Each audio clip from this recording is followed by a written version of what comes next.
Pronto, agora está gravando. Eu vou ler o primeiro capítulo só para a gente retomar um pouquinho, tá? E depois a gente vai para o superego. Boa noite, colmeia, boa noite, abelhas, boa noite, zangões. Este é o estudo do livro Trindade Fragmentada, de Uhum. Stanisław Bobowski, tá? Antes de qualquer forma, som ou pensamento, existia o desejo. Não aquele que se escolhe, mas o que nos escolhe. Um desejo ancestral, sem nome, sem rosto, sem direção. Ide era esse impulso primitivo, uma fome que não sabia o que queria, mas exigia ser saciada. Não falava, não argumentava, não esperava. Era urgência pura.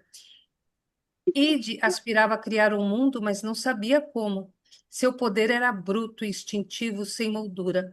Ele gerava seres que amavam com uma intensidade febril, que odiavam sem razão, que nasciam desejando tudo e morriam sempre querendo mais. Seres que não sabiam por que choravam, mas choravam, que não sabiam por que buscavam, mas buscavam. Ide observava suas criações como um pai sem nome, ciente de que elas viviam por impulso, quebrando o mundo com prazeres sem conteúdo. Para ele não havia erro nesse comportamento, apenas movimento. Para Ide, a verdadeira falha era a inação. Ficar parado era morrer. Pensar demais era trair o instinto. Mas seus mundos frequentemente desmoronavam. E não por falta de força, mas por excesso. Onde tudo é desejo, nada se sustenta. O prazer sem forma vira ruína. A liberdade sem limite vira prisão. Talvez o desejo precise de limites, ou talvez não. Talvez o erro resida em tentar controlá-lo, ou talvez em deixá-lo solto demais. Ide não sabia, ele apenas sentia. E sentir para ele era existir, mas algo faltava. Algo que desse forma ao caos, que organizasse a tempestade.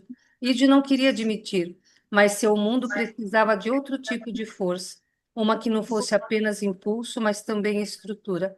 E foi nesse vazio entre o desejo e a forma que o superego começou a se formar. Eu vou falar rapidinho aqui do id para a gente passar para o superego. Então, a gente tem as instâncias do id, que é o primário, o secundário. O primário é: eu tenho medo do fogo, eu tenho medo de enfrentar uma fera. Esse é um instinto de preservação, tá? Nós vamos ter o medo de entrar em algum lugar à meia-noite, um lugar perigoso. Esse é o instinto de preservação. Agora, o instinto secundário é quando eu fico com ciúmes, quando eu fico com raiva, quando eu quero querer as coisas a todo custo. A criança que se joga lá no supermercado quer, quer, quer e os pais dão. Depois a gente cresce, a gente quer, quer, quer e ninguém, não tem ninguém para dar aquilo que a gente quer. Então, nós estarmos trabalhando esse lado do id, tá? Esse lado mais infantilizado. Isso é só para a gente poder passar para o segundo capítulo. Tá? Eu vou fechar o Sueli, microfone de alguns aqui. Oi, pode falar. é, essa semana, né, você perguntou aí qual Ah, foi a vontade que deu, hum, e a minha vontade foi estudar um pouco mais sobre o ID, ah, né? Porque a princípio pareceu que ele era só ruim, ah, né? não, Em vários exemplos que a gente foi citando na outra reunião, era que ele era impulsivo demais, que ele destruía, que ele uhum, impossibilitava da gente de se relacionar bem com a vida, enfim, né? E aí eu acabei fazendo um estudo e fui procurar mesmo qual a importância do ID em todas as fases da nossa vida, porque a gente, independente de desenvolver o ego e o superego, a gente vai continuar tendo ele.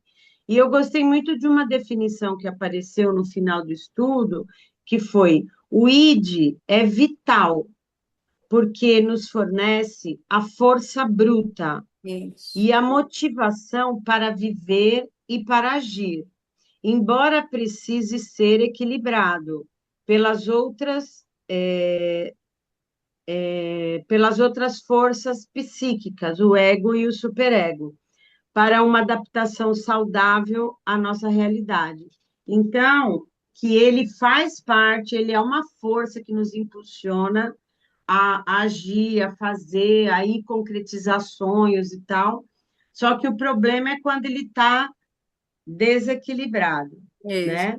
Uhum. Tá? Então, É. só para Legal, você já trazer me essa deu. contribuição. Ótimo, você já me deu uma brecha aqui. Stanis, por que que você chamou id, ego e superego de deuses? Tá tudo bem o som agora? Tá com eco? Tá Tá, bom não, o agora som? tá bom, tá bom. Tá ok. Então, boa noite para todo mundo, né? Boa noite. É exatamente isso, né? Foi, né? Eu cheguei a comentar no final, né? Sem o ID, nós não estaríamos aqui, cada um com seus desejos, né? Eu não teria escrito, minha mãe não estaria fazendo o trabalho dela, você o seu, e cada um, né? O ID ajuda, nos impulsiona, né? E por que que, pelo menos agora no começo do livro, eles estão como os deuses, né? Quantas vezes nós nos curvamos para esses desejos, né? Vou falar só do id, que não chegamos nos outros ainda. Quantas vezes, mesmo sabendo que vai fazer mal, um viciado, uma pessoa que é viciada, uma pessoa que não pode comer, ou você não podia gastar aquele dinheiro, mas você fala, eu mereço, e põe desculpa e você quer porque quer. E nós nos curvamos, né? Tanto que, né, mais pra frente do livro, dando um pouco de spoiler, ele muda um pouco de Deus para conselheiros. Quando a gente começa a entender essas forças, a gente não vai mais se curvar para ele, a gente vai entender. Pô, o Id tá me cobrando isso, mas isso é bom para mim? Não, não é. Então, opa, peraí, fica aí, não quero esse conselho, não. Não vou me curvar mais, né? Porque é importante, vai seguir. Desde quando nós nasce, a gente nasce, né? Que tem, quer tomar o leite, já chora querendo, querendo, querendo. E quando a gente quer estudar, quer um carro novo, quer uma casa nova, quer um conhecimento novo, e a gente vai de forma sadia atrás do nosso desejo, né? Então isso que é importante conhecer, porque senão realmente eles podem ser deuses ou demônios e a gente vai só se curvando, né, por eles. Então por isso que, pelo menos no começo do livro, eles estão como deuses, né? Depois, quando a gente começar a entendê-los, eles deixam de ser deus e tomam lugar para ser conselheiros, né? Por isso que nesse começo tá como deuses. Espero que tenha dado para entender, Ficou ótimo, nossa, tá? fantástico. Alguém quer comentar alguma coisa a respeito disso? Ui, não? Então eu vou ler agora o superego, tá? Enquanto o id criava. Ah, deixa eu só falar. É isso daí, Stanis, voltando um pouquinho, isso daí é fantástico. Que esse negócio da gente se curvar para esses deuses, tanto faz para o id, para o ego, para o superego. Ah, você não devia isso, ah, você não devia aquilo, ah, você devia, né? Ah, eu quero, você não deve, eu quero. E a gente vai se curvando para isso, e aí vai vendo as somatizações das doenças. Enquanto o id Ah, criava. Pode falar, quem quer falar? eu, as duas vertentes, todo e qualquer impulso que a gente tem, ele pode ser positivo ou negativo, Sim, independentemente. Nessa fase inicial, o Stannis ele aborda de uma forma mais negativa, mas eu creio que é como uma forma de a gente estar atento, mais ligado, o porquê que eu quero, como eu quero, ao modo que eu quero. Eu acredito que seja muito aquela fase para a gente estar identificando mais o que caracterizaria esse id, esse desejo impulsionador, movedor, um instinto natural do ser humano. É, tipo, o ser humano já nasce querendo comer, ele faz birra em relação a isso, mas também a gente pode entender como, sei lá, eu tenho uma prova que para mim é muito importante passar, eu quero muito fazer determinada coisa. Isso também é um outro tipo de desejo que nos impulsiona a algo melhor, a um futuro próspero. Tudo depende de como a gente está alimentando esses nossos deuses conselheiros. com certeza. Então, ó, gente, é bem isso daí. Então, enquanto o id criava impulsivamente e o ego observava passivamente, o superego construía com rigor. Prestem bem atenção nisso, gente. Olha, enquanto o id criava impulsivamente e o ego observava passivamente, só observa, não faz nada, o superego construía com rigor, utilizava régua, compasso e castigo. Não criava por impulso, mas por exigência. Aí ele não está no id, né? Era o Deus da excelência, e tudo que produzia era belo, simétrico e justo. Quando a gente pensa que a gente quer tudo certinho, que a gente está lá no superego, para a gente não está fazendo tudo certo, a gente não está fazendo tudo belo, e as pessoas que não entendem a gente fica revoltado, etc, etc. Não criava por impulso, mas por exigência. Era o Deus da excelência e tudo que produzia era belo, simétrico e justo. Mas sua perfeição era tão intensa que se tornava dolorosa. Seus mundos eram como templos, puros, elevados, quase sagrados. Mas os habitantes desses mundos logo se curvavam sob o peso da insuficiência. Você não é bom o suficiente, então você não é bom, e a gente vai se curvando. Não porque alguém os condenava, mas porque uma voz interna sussurrava: Você não é digno. O superego implantou em suas criaturas uma bússola moral inquebrável, mas esqueceu de conceder-lhes o perdão. Gente, vamos dar uma paradinha aqui. Como que a gente se condena, se condena, se condena, e o perdão? Aonde fica?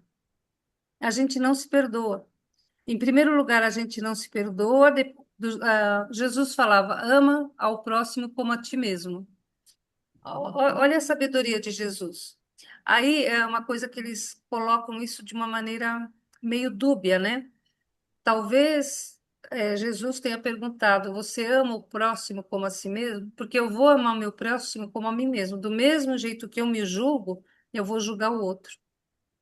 Do mesmo jeito que eu me condeno, eu vou condenar o outro.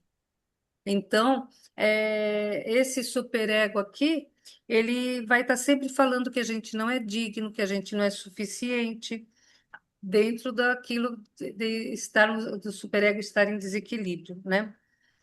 E esquecer de dar perdão.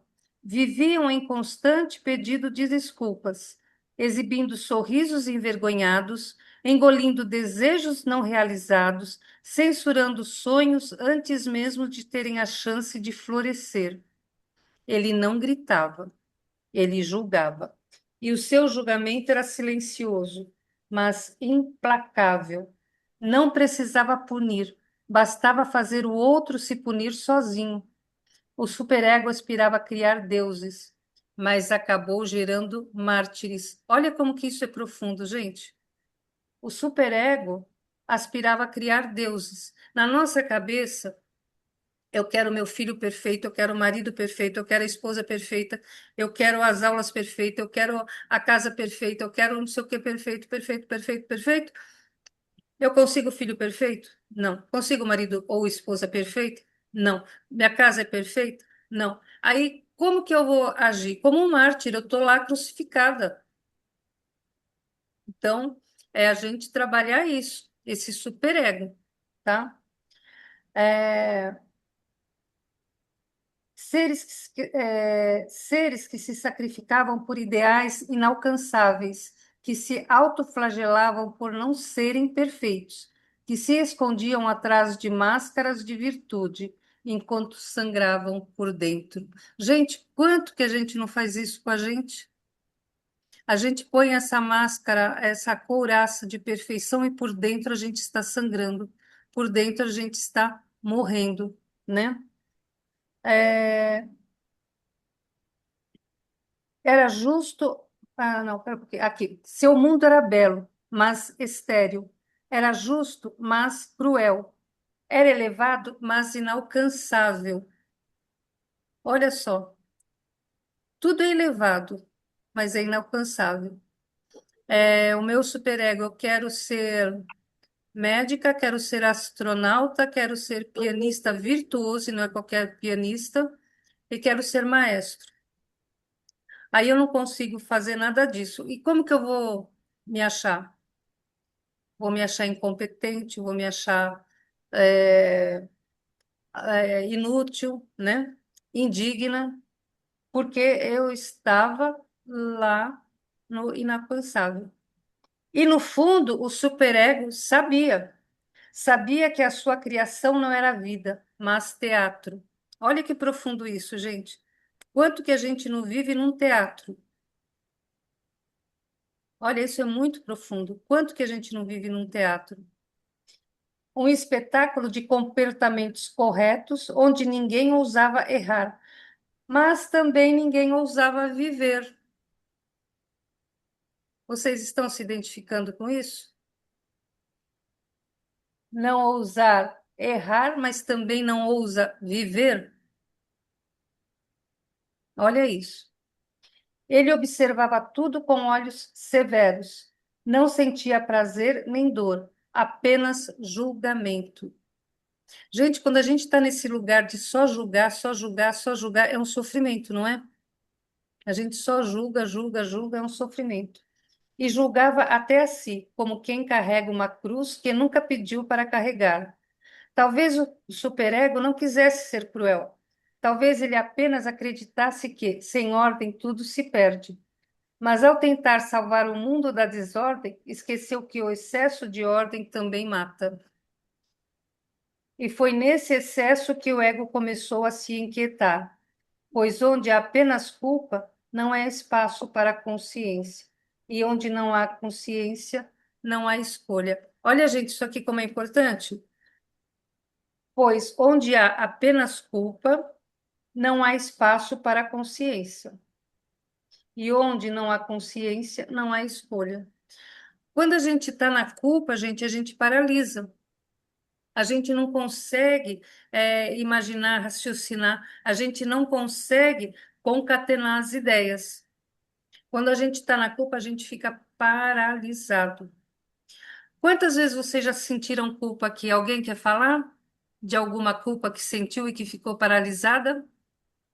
Eu ia pedir, perguntar para a Fátima, ela pôs. Alguém quer falar sobre estar se sentindo culpado e paralisado? Quer falar, Sim, Fátima? quero. Então Não, fala. nos últimos anos, como eu me aposentei, tive mais tempo para me olhar, né? Porque às vezes a gente Uhum, fica naquele corre-corre do dia a dia. E veio várias coisas assim, e eu comecei a ficar assim, meio paralisada. O que que eu faço com isso? Aí fui estudando e essas coisas da FT e outros grupos também que eu estudo, né? Aí eu fui integrando isso e me perdoando, foi que eu fui me livrando. Ainda não me livrei de todas, não, mas um bom bocado que me uhum, paralisava, eu uhum, consegui. Tem que integrar isso, reconhecer que era aquilo que se sabia naquele momento, naquele instante ali. Não se tinha outro conhecimento, né? uhum, E, sim, e foi o melhor que foi feito. uhum, Eu fui fazendo esse processo e deu muito certo. uhum. Você começou a ter consciência, começou a trabalhar essa consciência e diminuiu E, a culpa, diminuiu o estresse, diminuiu a é, cobrança, né?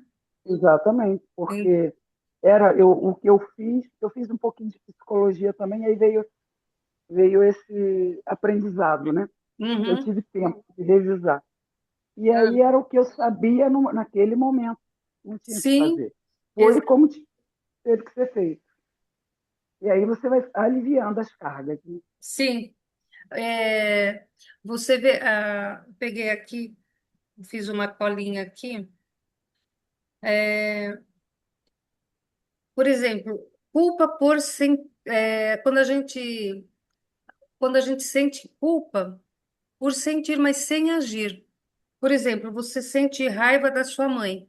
Você não fez nada, não faz nada para ela. Mas depois sente culpa. Por quê? Porque o superego infantilizou a regra. Boa filha não sente raiva, Uhum. tá? Então a gente tem que ver isso.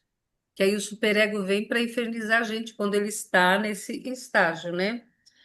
É É, verdade. então não é o ato que gera culpa, é o sentimento. A gente tem que estar muito atento para aquilo que a gente sente e a gente se culpa.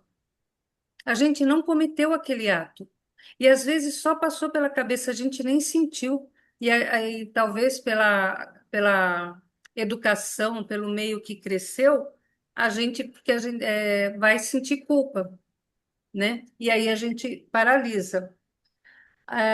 Aqui a culpa ela não é real. Sentir não é crime, mas o superego transforma emoção em pecado. Gente, quanto que a gente transforma as nossas emoções em pecado e paralisa a gente, né? Então a gente tem que ver Um, isso. um bem comum é quando a mulher precisa trabalhar fora, né? Isso. E tem um filho pequeno. Uhum, E aí precisa colocar na escola, né? Porque uhum, é um ciclo natural ali de, né, de sobrevivência, enfim, isso. e de também correr, o querer se manter, né, dentro do mercado de trabalho e tal. Mas aí a culpa vem bem todos os dias, né? O Uhum, tempo inteiro ali, que você não é uma boa mãe porque você está deixando e, na verdade, você, né, está fazendo essa dupla jornada, mas tentando ser boa nas duas coisas, né, que você está querendo uhum. fazer. Sim, só que tem uma coisa, né? Quando é o homem que trabalha fora e o filho vai para a creche, isso daí, porque isso daí vem de crenças, vem de educação, da nossa formação.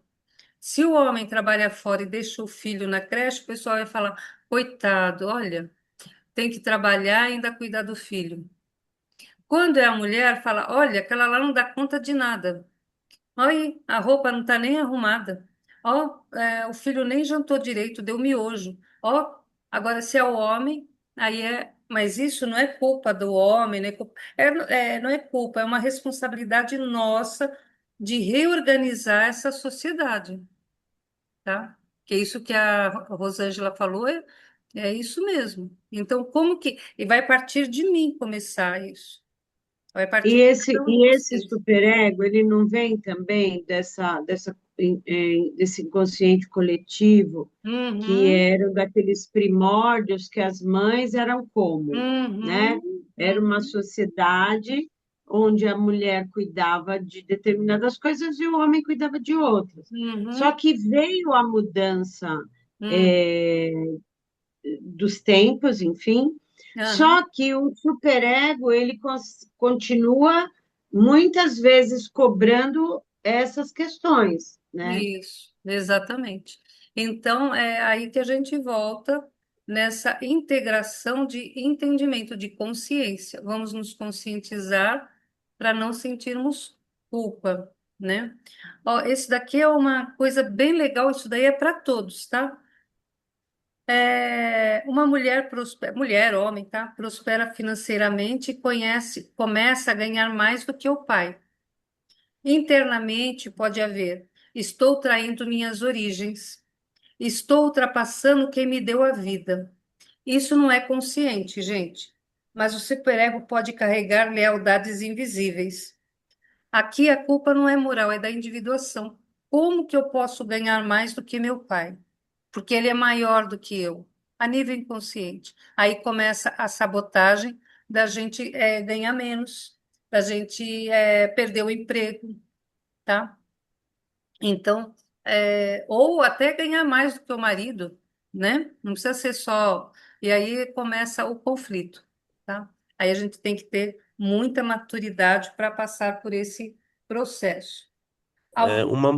Pode eu cortei falar. você, Não, pensei, pode não, falar, você não, ia não. falar. Uma maneira mais simples de entender o superego também é nas coisas simples do dia a dia. A gente fez uma conquista. Pô, legal. Aí daqui a pouco vem, mas também você conseguiu fazer isso porque você teve a ajuda da sua amiga. Comprei. Ah, mas também você, putz, fez besteira, comprou parcelado. Nossa, eu tinha tanto dinheiro, comprei à vista, né? Ou, tipo assim, consegui limpar toda a casa rapidinho. Aí você tá feliz que limpou, aí já vem a vozinha, mas também com essa idade, não terminar de limpar a casa em 2 horas, né? Ou tá cuidando de, né, ou um marido, ou uma mãe, ou um pai doente. Não, mas também, putz, devia ter feito mais, fiz de menos. Ele, se a gente não aprende a doutrinar, ele sempre vai estar te acusando, né? Eu acho que muitos já devem ter passado por uma situação ou por outra, que por mais que você tenta fazer tudo perfeito, no final vem alguém te acusando, né? Então é realmente isso. E conforme que a Rô falou agora, também é exatamente, né? O superego ele só vai conseguir te acusar quando você pega na parte social, depende do costume da região, né? Depende do costume, para você vai ser normal, para outra pessoa, nossa, como é que ele fez isso? Ele só consegue te acusar onde você encontra a culpa. Então, quando você consegue controlar, ele fica no lugar dele, tá? Só para ficar um pouco mais fácil para entender de forma visível, né? Acredito que essa forma é mais Isso. visível de como acontece, né? Com a maioria das pessoas, de entender um pouco ele. Aí depois vem para essa parte que fica, que nem você falou agora, mas do inconsciente, né? Uhum. Nossa, ganhei mais que me sentindo culpado porque eu tô ganhando mais que meu pai. Meu pai com 50 anos, eu com 20 tô ganhando o dobro dele. Ele vai se sentir triste, né? E vem dessa parte Uhum. aí. Sim, sim, exato. Aí a Marta já vai falar. A gente tem que ver que a culpa paralisa. O que que eu vou. Porque assim também é uma forma inconsciente de eu não caminhar. Quando eu sinto culpa, eu me paraliso e aí eu tenho uma desculpa para eu me manter naquele lugar. Se eu sair da culpa, eu vou ter que agir. A culpa não me deixa agir. Então, tem todo um processo aí, gente, para uma análise profunda, tá? Pode falar, Marta.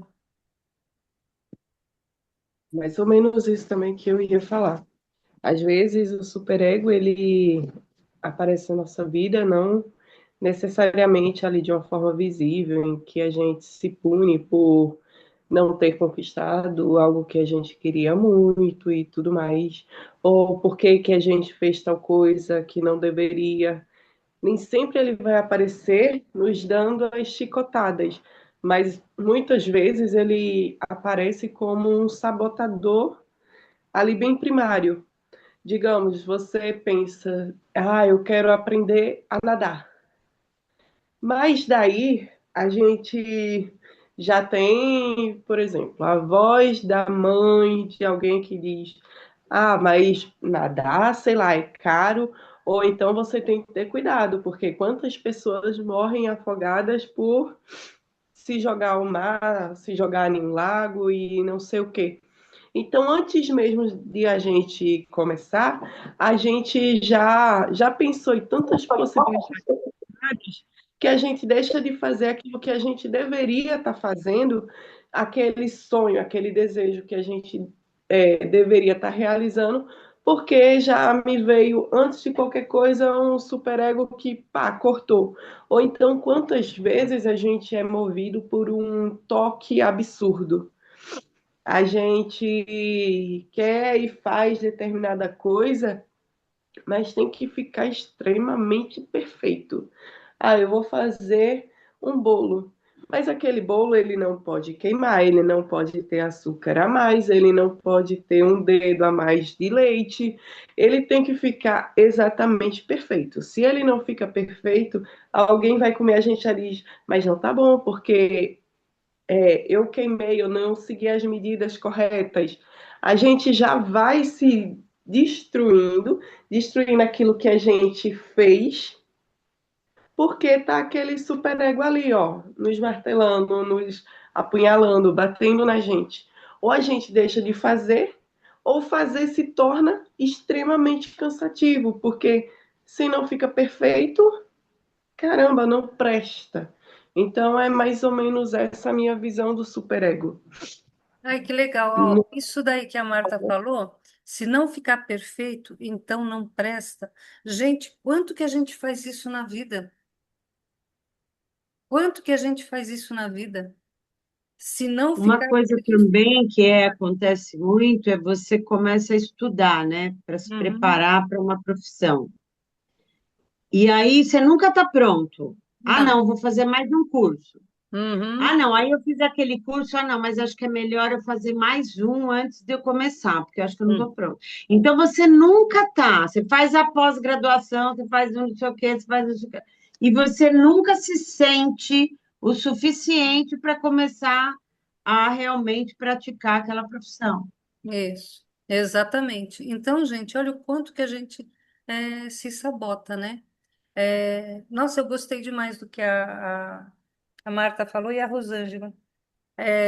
Se não está bom o suficiente, então não presta para nada. A gente tem até na sexta-feira que tem a roda de conversa lá no Conviver não, na Artes, aí a Maura levou um bolo, estava queimado, né? Ela falou, ai, não tá bom, bolo é delicioso, maravilhoso. A Marta deu certinho o exemplo. Então, gente, não ficou bom, mas fez. Feito é melhor que perfeito. Por que que feito é melhor que perfeito? Perfeito não Porque existe. muitas vezes não faz, né? Não, e o perfeito não existe. Perfeito não existe. Uhum. Então, feito é melhor que perfeito, porque o perfeito você não vai fazer nunca. Você vai, ah, não, aquilo lá, o que a Rosângela falou agora, é uma profissão. Não, mas eu vou ter que estudar aqui, eu vou ter que estudar ali, eu vou ter que estudar para lá, vou ter que... Feito é melhor que perfeito, tá? Então, a É gente exatamente, vai ai, trabalhando isso, tá? mas é exatamente isso. A gente fica em um grau de cobrança tão grande que a gente começa a ficar bitolado. A gente fica em uma comparação exacerbada. A gente, como a Rosângela falou, a pessoa que estuda vai prestar um concurso, ela tem que seguir o cronograma, se ela não seguir aquele cronograma à risca, ela já se sabota, desiste, ou Isso. então você começa a se comparar a quem está mais tempo que você. Eu tenho sonho de correr, mas caramba, eu não consigo correr 5 quilômetros. Mas a maioria das pessoas, elas não estão correndo nem 100 É, metros.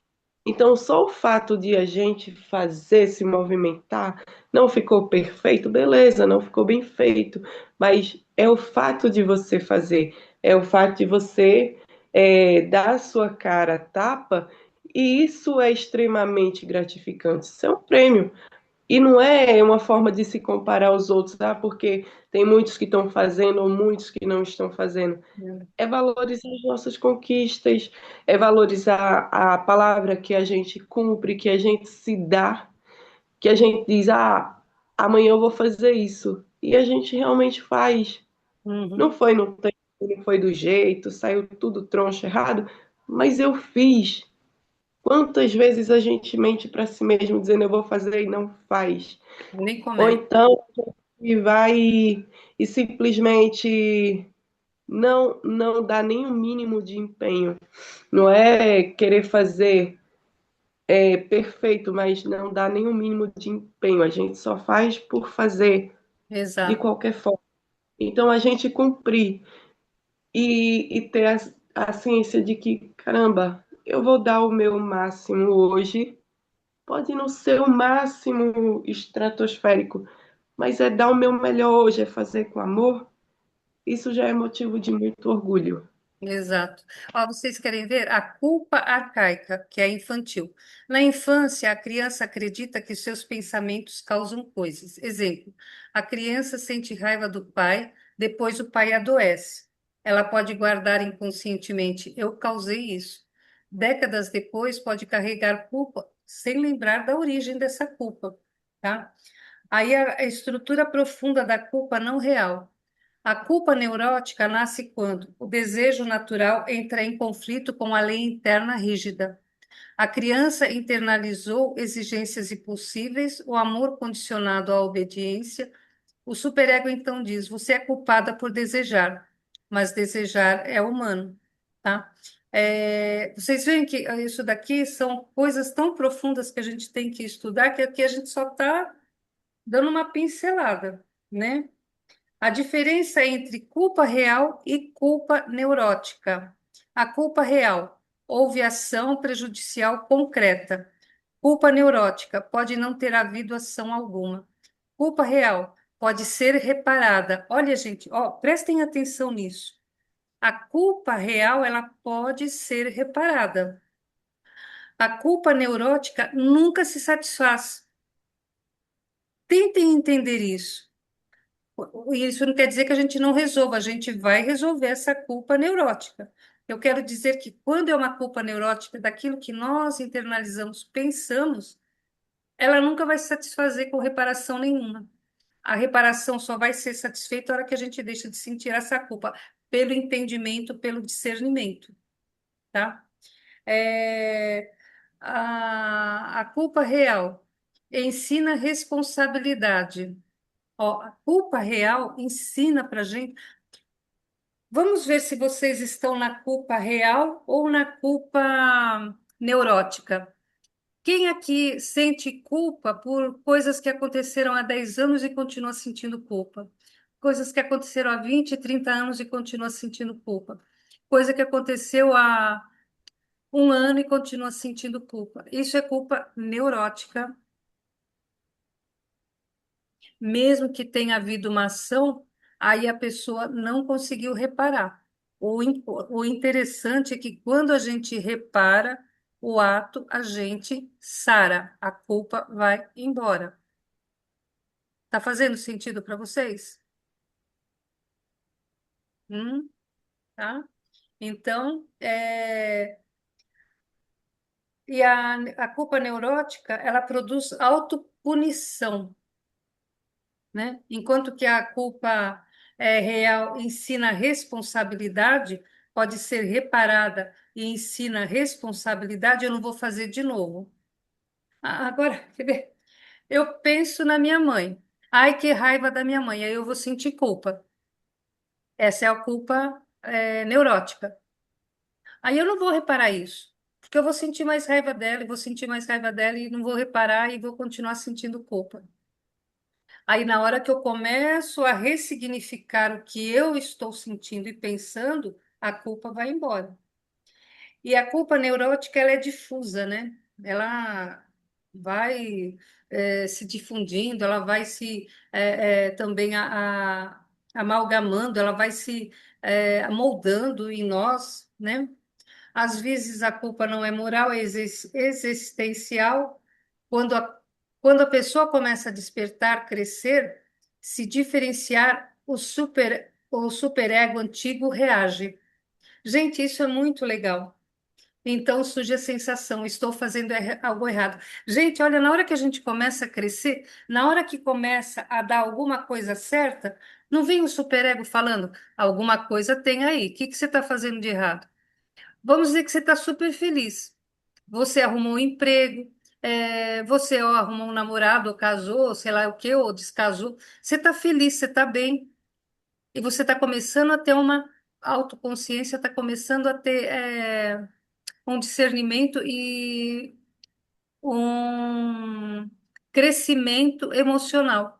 Aí vem a culpa, o superego antigo, porque a gente ainda não conseguiu atingir o superego equilibrado. É, aí a gente vem também na questão da psicossomática, né? Que peraí,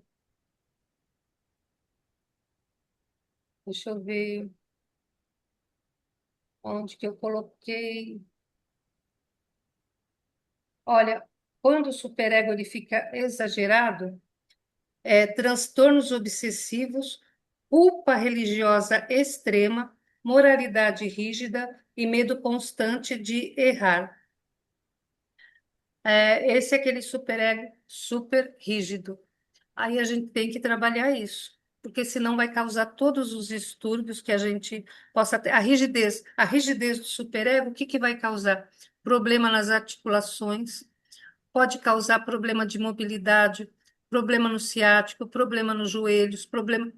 Esse é o superego. O instinto está lá cutucando, o superego está lá cutucando e o ego está lá sem saber o que fazer. Eles estão em instâncias totalmente desequilibradas, tá? Então, a gente tem que trabalhar esse negócio do superego. Eu vou falar para vocês. Vocês são culpados de estarem assistindo essa aula. E aí?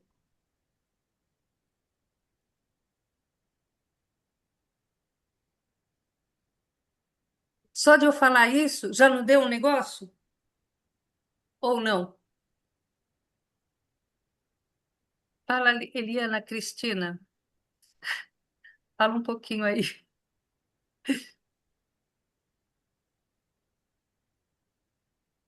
Peraí, Marta, fala. Então, é uma coisa ruim mesmo. Não fala se é culpado. Nossa, já dá até um frio na barriga. Então, gente, E não tem nem lógica o que eu falei, né?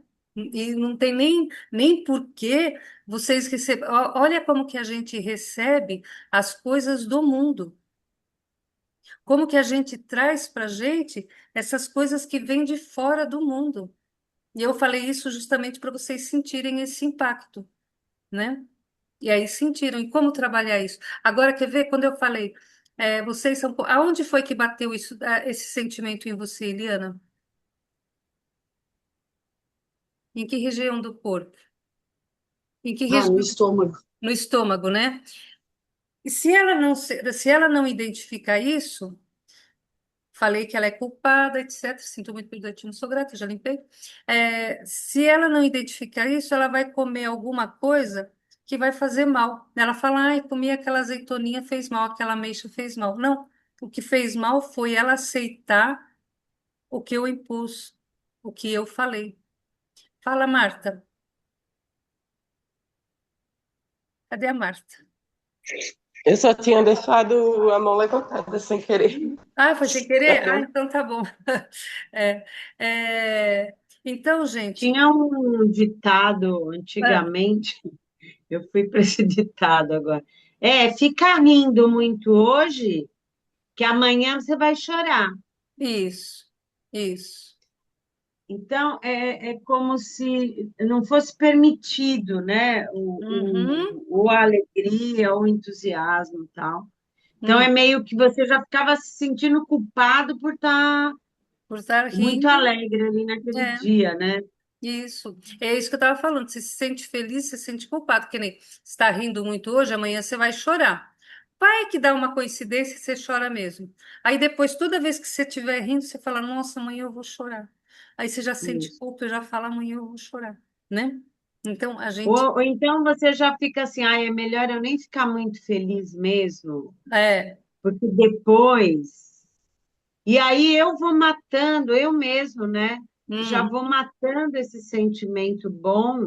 já com medo de que aquele outro vai chegar.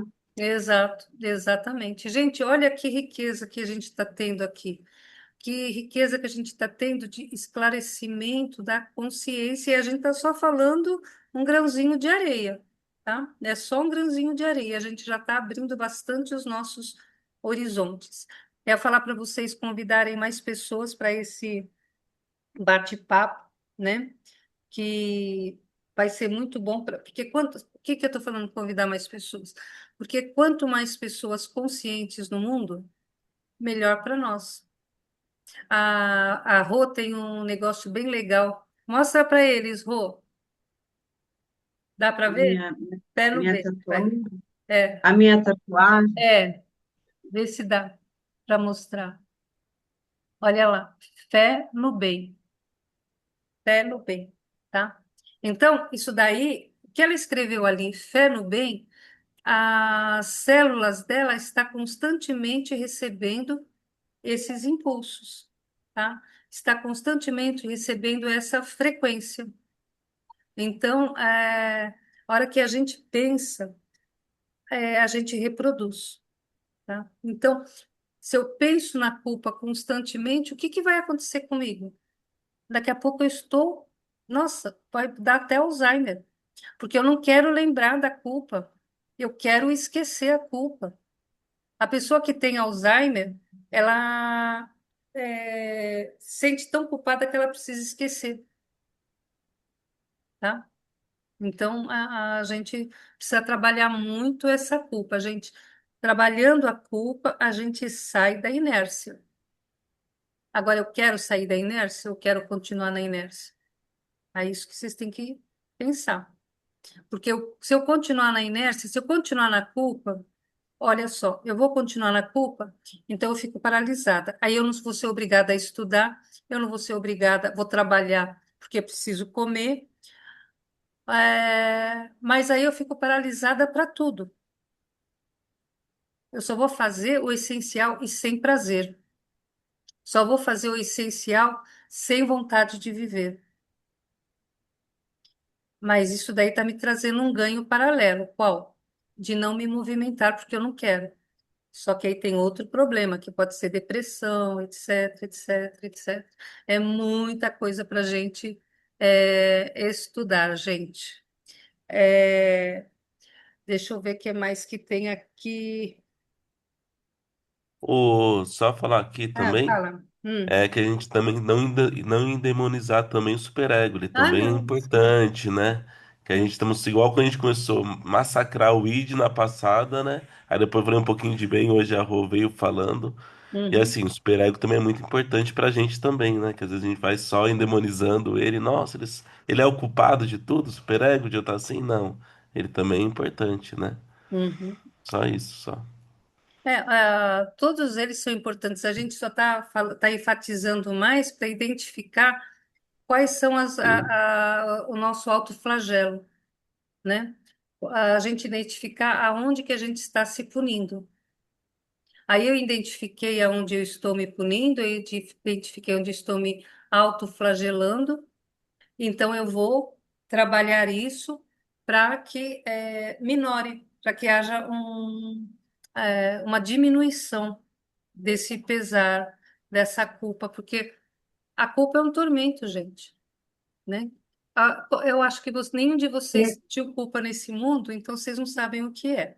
Mas para quem já sentiu, não é verdade? É, porque isso que o Stannis falou agora é isso, né? A gente só precisa tomar cuidado com essa, para a gente olhar só o lado ruim, porque, por exemplo, o superego, né? Quando eu vou fazer uma coisa e eu preciso de excelência naquilo, Uhum, né? Eu gostei tanto de uma palavra que o Mauro trouxe num dos estudos, que é mestria, né? Que isso é. você tem que ter, você precisa ser muito bom naquilo. Por exemplo, eu vejo os artesãos, né? Eu não tenho essa habilidade, mas, por exemplo, uma pessoa que é artesã, ela, ela, ela quer que aquilo ali fique perfeito, uma obra de arte, né? Uma música que precisa ter toda a parte métrica da música. Então, esse superego, quando ele é usado no lugar certo, na hora certa, ele vai trazer uma coisa maravilhosa, né? Um prédio bem feito, sei lá, tem tantas coisas aí que a gente pode falar. E eu acho que é essa força do superego que vai para esse lugar, quando uma pessoa precisa dessa excelência no tipo de coisa que ela está fazendo ali. É Uhum, lógico que quando eu quero usar isso 24 horas por dia em tudo, aí vai complicar, né? uhum, Mas que é uma força maravilhosa também é, né? uhum, sim. Exatamente, Rô. Ele nos ajuda a fazer com mais perfeição, mas também que ele não permite que nós sejamos cruéis também, né? Porque às Uhum, vezes a gente tá com uma brincadeira com quem do trabalho e tal, e a pessoa tá se sentindo ofendida, tá triste, mas aquela vontade de brincar continua. E se você não tiver alguém que fala, ô, você tá magoando ele, se não estiver dentro de você, ou você tá chateando, ou tem um irmão passando fome na rua, você, não vou dividir, não vou pagar nada pra ele, não, deixa ele lá. Aí vem aquela voz lá. Pô, ajuda o cara lá, pô, você tem dinheiro. O superego também ajuda a você se humanizar mais também, te ajuda você a compartilhar, te ajuda a ver todo o mal que você está fazendo pro seu próximo, numa simples brincadeira, num simples olhar, né? Ou eu chegando aqui querendo ser superior a alguém e para mim me sentir superior é querer que a pessoa se abaixa. Aí vem o superego falar, pô, olha o que você tá fazendo com o cara? Você tá rebaixando ele pra você ser superior? Não é assim que funciona, não. Então o superego ele nos ajuda também a nos humanizar. Porém, quando ele está controlado, porque se ele não dá, ele te joga lá para baixo. Você não é melhor do que ele, você é pior do que ele, se sente o pior ser humano do mundo. uhum, Então, ele é Que aí ele importante por joga causa você lá na disso. culpa, né? Ele Aham, te joga você direto joga na lá culpa. para baixo. Agora, uhum, quando você começa a dominar ele, falar, não, aqui você não canta de galo, não. Pode vir com conselho. Vamos ver se eu vou aceitar seu conselho. Ah, legal, realmente eu tô fazendo mal pro meu irmão. Então, obrigado. Então aí que o superego entra como benfeitor, né? Não como malfeitor. Uhum. Mas cabe a nós controlá-lo, né? Porque se Uhum. deixar, ele monta em cima e vai jogando para baixo. Uhum. Isso. Marta? É interessante essa fala que Rô trouxe, que Stanis trouxe, me faz muito lembrar Michelangelo quando ele estava pintando a Capela Sistina. E a princípio ele foi chamado para fazer quatro pinturas. Só que quando ele começou a fazer, ele começou a se alongar e fazer pintar os lugares mais inóspitos. Começou a pintar o teto, começou a pintar embaixo e ele começou a pintar tudo. E alguém chegou para ele e disse: Michelangelo, por que que você está pintando até os lugares escuros que ninguém vê? Ele disse: ninguém vê, mas Deus vê. E isso remete para a gente que às vezes a gente pode até ser chamado ou se empenhar para fazer uma coisa de uma forma superficial ou pequena, mas aquilo toma tanto conta de nós de uma forma positiva que a gente não vai querer apenas fazer o básico, a gente vai querer dar o nosso melhor. E o nosso melhor não como uma forma de julgamento, mas como uma forma de gratidão, como uma forma de embelezar, como melhorar aquilo que a princípio era para ser básico. Então, a gente tem que ponderar a forma que a gente vê o superego. E às vezes ele é o nosso maior impulsionador para algo tão grandioso. E Hum. hoje a gente vê Michelangelo, a Capela Sistina, de uma forma tão absurda. Mas ali era um superego extremamente positivo. Uhum. Sim, com certeza. Gente, vai dar já 9 horas, nós vamos encerrando. Semana que vem nós vamos falar sobre o. Tá dando para ver? O Ego. nosso amigo ego, O ego. O Deus da inércia. Ó, esse é o Deus da inércia. Quer ver? Espera aí um pouquinho. Ide é o Deus do desejo. Ide, opa, para cá. Deus do desejo. É, o superego, o Deus da culpa. E o ego, o Deus da inércia. Semana que vem nós vamos. Quem é você, Lili? Eu estou curiosa, Lili, para te conhecer. E o ego, o Deus da inércia. Eu vou parar a gravação aqui, porque da outra vez.